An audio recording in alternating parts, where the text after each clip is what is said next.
Ça va mieux aujourd'hui? Me demande l'infirmière avec un rien d'incrédulité dans la voix.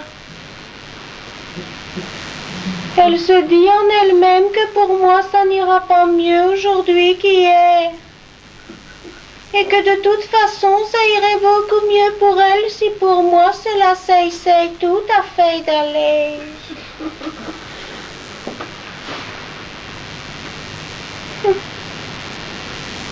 Comment ça va, ma chère tante? Ça, tu le devines, hein, c'est mon héritier. Son ça va signifie hélas. On dirait que ça va toujours. Il attend le moment où ça cessera d'aller tout à fait pour moi, afin de faire en sorte que ça aille bien pour lui, hein.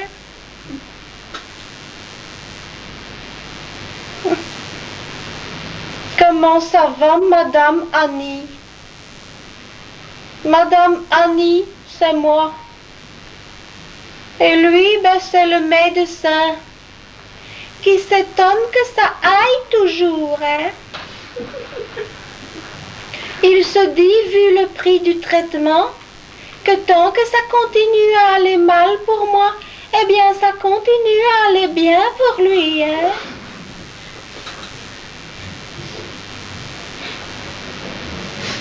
Ça va bien, ma fille? Oui, ça c'est le curé. Il attend le moment où ça n'ira plus bien par ici pour moi, afin de faire en sorte que ça aille bien par là.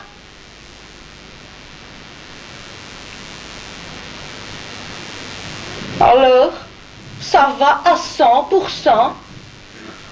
C'est bête, hein, ça. Ça, c'est Augustine, ma copine. Dans la vie, ça a toujours été mieux pour moi que pour elle, hein. Alors maintenant que ça va pas bien pour moi, ça lui donne à elle l'impression d'aller beaucoup mieux. Ça va. Ça va, ça va. Se trouve-t-il seulement sur Terre une seule personne qui me demande comment ça va pour savoir vraiment comment je vais?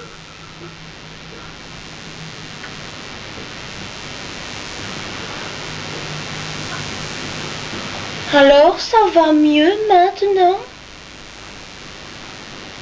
Me demande un grand monsieur à barbe blanche, là-haut sur un nuage.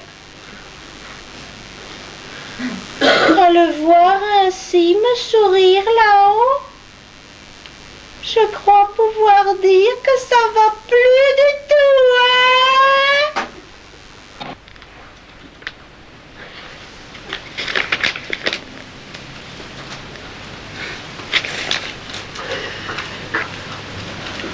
C'était un train de nuit. Le dernier train, celui de 0h29. Dans le compartiment désert, la jeune fille était seule. Accablée de fatigue, elle se forçait à lire, mais le goût n'y était pas. Son regard ensommeillé se perdait souvent à suivre au travers de la vitre les coulées de lumière qui striaient la nuit. Il pleuvait. La jeune fille ne put s'empêcher de suivre sur la vitre les coulées de lumière qui striaient la nuit. D'abord, c'était une simple pointe d'eau irisée de lumière. Elle coulait, heurtait une autre goutte, s'en nourrissait et continuait sa route plus forte et plus lourde. Soudain, les freins se mirent à crisser, la carcasse du train à gémir. Il s'arrêta dans un gémissement poussif. La portière s'ouvrit. Un autre voyageur pénétra dans le compartiment. Il était jeune, encore beau, tout de noir vêtu. Son visage était beau, mais d'une grande pâleur. La jeune fille ne put s'empêcher de dévisager l'inconnu. Ah oui, il était beau, d'une beauté étrange. Son maintien était digne au teint presque d'un autre âge. L'homme approcha et prit place en face de la jeune fille. Il y a pourtant toute la place qu'on veut ailleurs, pensa celle-ci. Au fond d'elle-même, malgré tout satisfaite d'avoir près d'elle ce bel inconnu, elle n'osa pourtant pas s'avouer lucidement cet étrange sentiment. La jeune fille fit semblant de se plonger dans sa lecture.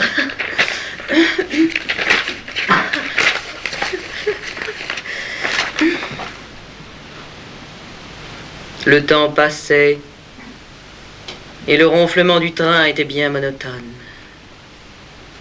Elle ressentait en elle comme une étrange torpeur, un peu de fatigue peut-être. Elle ne put s'empêcher enfin de lever les yeux sur l'homme. Son regard rencontra celui de l'inconnu.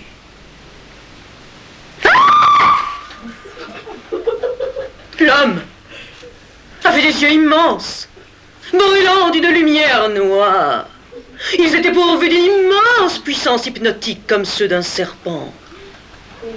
La jeune fille essaya de résister, de lutter contre le maléfice. Trop tard. Une étrange torpeur, presque voluptueuse, s'emparait de son être. Elle n'avait plus aucune volonté. Les traits de l'homme étaient devenus maintenant d'une extrême cruauté. Sa bouche, rouge et charnue, s'entr'ouvrait et découvrait des dents de carnassier, des canines acérées. Une lueur malsaine illumina la face. Des vampires! Le monstre lentement se leva, sans perdre la jeune fille du regard. Sa longue main blanche et aristocratique s'approcha du cou d'albâtre de la pauvre enfant. Un ricanement sardonique s'échappa de ses lèvres cruelles.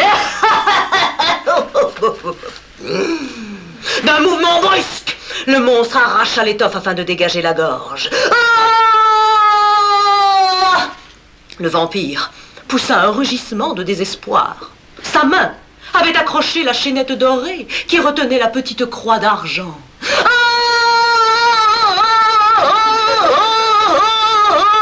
Le monstre, en rugissant, essaya de rejeter loin de lui l'objet qui meurtrissait sa chair.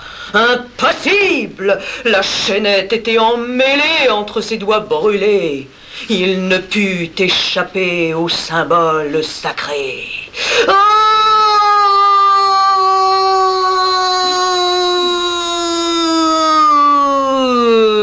Boups.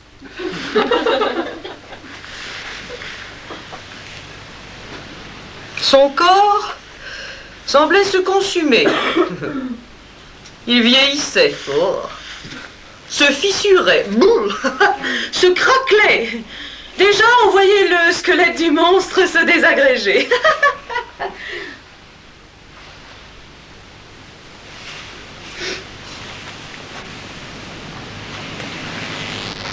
Peu de temps après, il ne restait plus sur le sol qu'un petit tas de cendres d'où s'échappaient quelques volutes de fumée.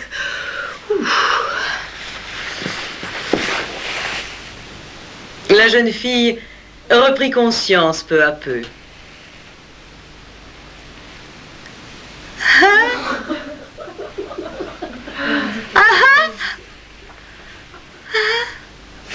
Mais soudain, un bruit la fit sursauter. Ouais. Eh bien, vraiment, on peut dire que les gens exagèrent. Hein. On dirait vraiment que vous ne savez pas que c'est un compartiment non-fumeur ici. Et ne me regardez pas d'un air bête, hein. Croyez peut-être que je n'ai pas vu les cendres par terre. et la fumée dans l'air. La jeune fille s'en tira avec une amende de 500 francs, mais trouva malgré tout que ça aurait pu finir mal.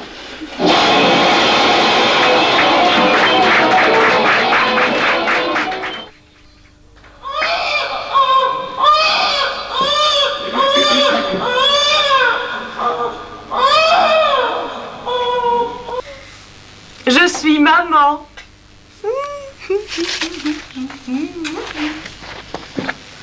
Ah, c'est super d'être maman. D'avoir un enfant, je veux dire, hein, ouais, bon. Un petit être conforme à tous ses désirs. Oh, ouais. Je l'ai fait faire sur mesure. Si. Ouais. À la maternité, bien sûr, comme tout le monde, ouais. Ah, le personnel était très chouette, sympathique, coopératif pour tout dire, ouais.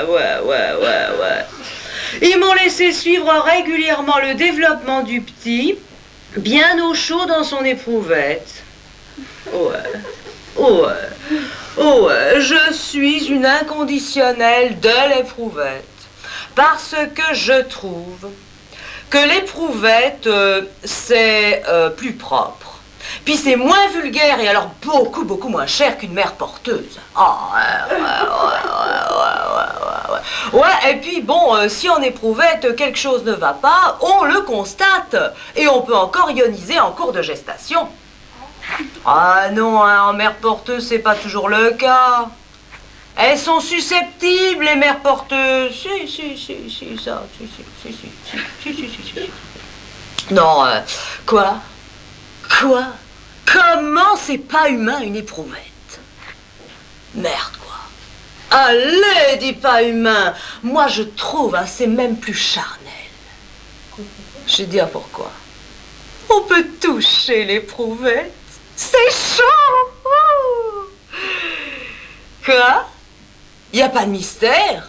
Allez, dis, y a pas de mystère, mais enfin, bon, quoi, tu déconnes, merde, quoi. Pour les mères qui le veulent, on colle un sparadrap sur le sexe du fœtus. Comme ça, elles savent pas avant la naissance si c'est un garçon ou une fille. Elles peuvent rêver dessus pendant la gestation, je veux dire. Non, moi, le suspense, ça m'intéresse pas. J'ai d'ailleurs souhaité qu'il n'ait pas deux sexes du tout. Parce que je trouve, hein, merde quoi, quelque part un sexe ça rend vicieux, hein, non? Ouais, non, allez, quoi, ouais, merde quoi, laide, ouais. Oh, tout de même, hein, la maternité, c'est une tough expérience. Mais c'est dur, surtout l'accouchement. Alors, je te raconte l'accouchement comme ça. À l'accouchement, la mère, aidée par le père, casse elle-même l'éprouvette. Je me suis blessée avec un éclat de verre. C'est terrible. Terrible. Tout de même, ça fait rien, quoi. Parce que on oublie tout quand l'enfant est là. Le voici donc, mon petit Smo. Ah, quoi? Mais non, on dit plus bébé, on dit Smo. Sujet minutieusement organisé. Ouais. J'aime beaucoup, mon petit Smo.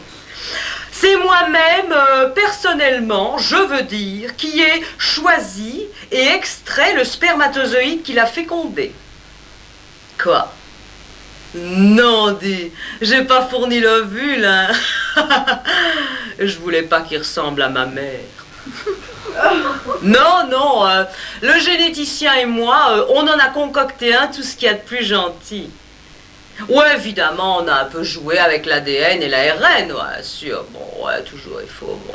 Mais, bon, tout de même, quoi, il sera plus facile à nourrir que mon premier, ouais. Parce que mon premier, on le nourrissait par Baxter. C'était fatigant. Fallait remplir le Baxter. Celui-ci, pas de problème, il se nourrit tout seul. Il pratique en quelque sorte la photosynthèse. Tu vois, c'est-à-dire, bon, c'est simple en fait, on le fout dans un sac poubelle et le lendemain matin, il a digéré les ordures. Ouais. Même les matières plastiques, oh, c'est très écolo. Ouais. J'ai l'enfant idéal, quoi. Il n'y a pas de cerveau. Comme ça, il ne posera pas de questions. Puis alors, il est muet. Il est paralysé. Petit et très facile à ranger. Et puis alors, très stable. Comme ça, on peut se reposer sur lui. Ouais. Et sans anus. Écoutez, bon, là, j'étais intraitable sur le sujet. Merde, quoi. Je trouve que, quelque part, un anus, c'est sale. Ouais. J'aime beaucoup mon petit Smo. En plus, j'ai voulu de beaux grands yeux blancs. Quoi? Quoi? Bon, ça va, personne n'a les yeux blancs, c'est vrai. Lui, il a les yeux blancs, c'est son look, ouais. De toute façon, il est aveugle. Ouais, je l'aime beaucoup, mon petit Smo. Regardez comme ils sont beaux, ces grands yeux blancs innocents. Ouais. Mon enfant, lui, au moins, il ne sera jamais méchant.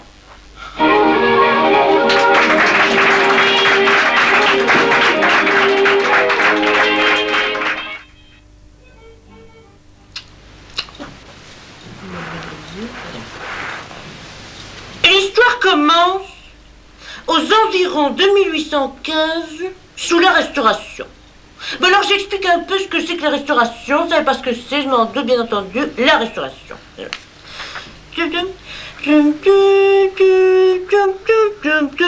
Alors ça ira, alors les tum-tum-tum, quick, hein, et puis alors, et puis hop, ils s'en vont aussi, et puis là, eh ben ils sont revenus, c'est la Restauration. En ce temps-là, l'investigation policière s'engageait dans une voie réellement scientifique. La médecine légale, entre autres, gagnait ses lettres de noblesse. En compulsant, que puce, la liste des agressions survenues dans l'année, le chef de la sûreté parisienne, François Vidocq, bandit, et puis après, monsieur François Vidocq, constata qu'un très grand nombre de policiers s'étaient fait agresser d'une façon étrange. Ils portaient tous le même genre de blessures. D'après les rapports médicaux, rapports médicaux, comme ça, puis écrit dessus, ça rapporte comme ça, bon. Il s'agissait d'une blastoragie provoquée par un enfoncement ostéomalaciforme du dernier coccygieux deltoïdien. Facile, hein, ça? C'est facile, ça. C'est facile, bon. Ce genre de blessure ne pouvait être provoqué que par un instrument trop connu à l'époque, le grand RIC. Non, pas le petit, pas le moyen, non, là! Grand RIC. Pourtant, ce genre de blessure était rendu plus grave encore par une désissification centrifugée. Facile, hein, ça, facile. Ne pouvant être provoquée, elle, que par un houlhomme de taille moyenne. N'ergotons pas, hein. Là! Houlhomme de taille moyenne. Pas mal, comme ça? Des brigands, avaient trouvé le moyen de conjuguer les effets du RIC et du houlhomme en une arme de jet particulièrement dangereuse. Vidocq, monsieur François Vidocq, donna à cette arme nouvelle le nom de RIC houlhomme. Des perquisitions surprises. permirent à la police de se procurer quelques ricoulums. Alors bon, 1, 2, 3, pas plus, hein. Pas plus, non, c'est comme ça, c'est comme ça. Pourtant, leur examen ne permit pas de comprendre le processus qui permettait de conjuguer les effets du ric et du houlum.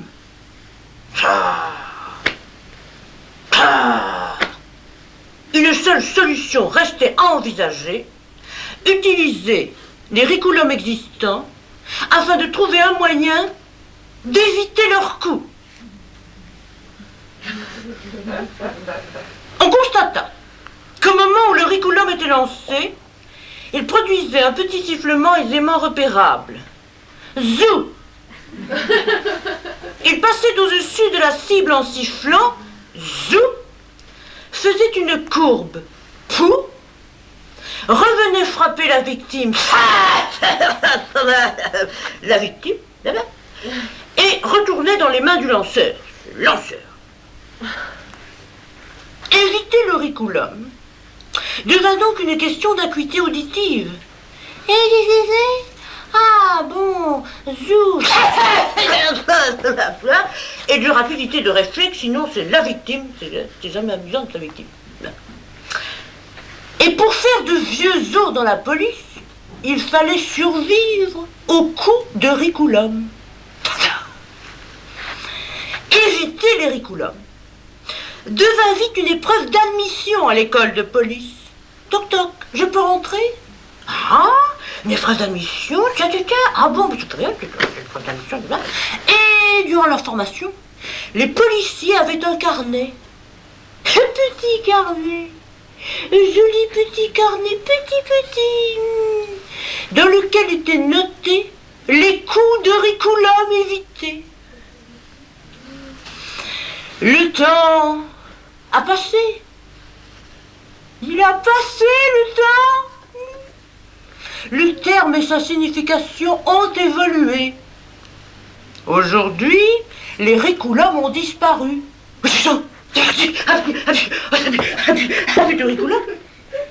Mais pour rentrer à l'école de police, il faut toujours un curriculum vitae.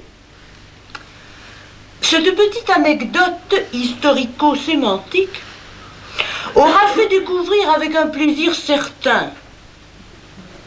Il est certain le plaisir.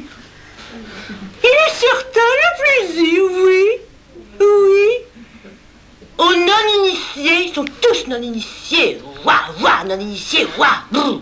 La signification première de l'expression curriculum vitae. Tada!